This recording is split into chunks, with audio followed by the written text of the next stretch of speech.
मित्रांनो, दिवाळी, दसरा आला, ख्रिसमस आला, न्यू इयर आलं, की बऱ्याच ठिकाणी ऑफिसेसमध्ये, मित्रांमध्ये आपण गिफ्ट बॉक्सेस देतो.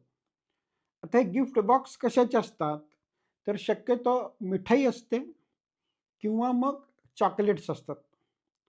आता गंमत अशी आहे, की मिठाईमध्ये असलेल्या साखरेमुळे आणि चॉकलेट तर काय विचारायची सोय नाही. मुळात ते अन्नच नाहीये.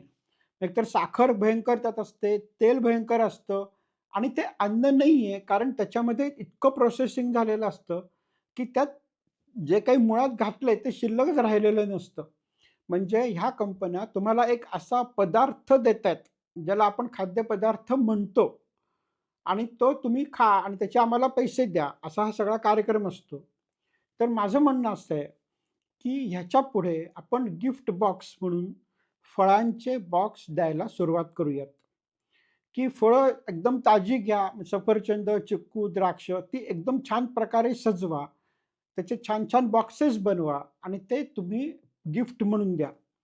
जेव्हा आपण मिठाई आणि चॉकलेट्सच्या ऐवजी फ्रूट बॉक्सेस गिफ्ट द्यायला सुरुवात करू, तेव्हा त्याच्यामधनं 2-3 बदल मोठे होणार आहेत. एकतर आपल्या शेतकरी मित्रांना ह्याचे पैसे डायरेक्ट मिळणार आहेत. ते कुठल्याही कंपनीकडे जाणार नाहीयेत. दुसरं म्हणजे आपण फ्रुट्स किंवा फळं ही अतिशय आरोग्यदायी असतात, चांगली असतात, गरजेची असतात आणि ती लोकांचं खाणं वाढणार आहे.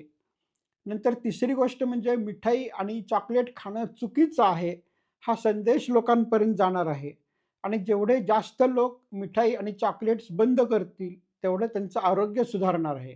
आणि जर कुणाला फ्रूट बॉक्स बनवून गिफ्ट बॉक्ससाठी विकायचा बिझनेस करायचा असेल, तर त्याच्यासाठी मी फ्रीमध्ये एंडोर्समेंट द्यायला तयार आहे. म्हणजे ज्याप्रमाणे एखादी नटी किंवा नट म्हणतो, की तुम्ही हे चॉकलेट खा. त्याप्रमाणे मी असं म्हणेन, की तुम्ही ही फळं खा. ही फळं तुमच्या आरोग्यासाठी चांगली आहेत.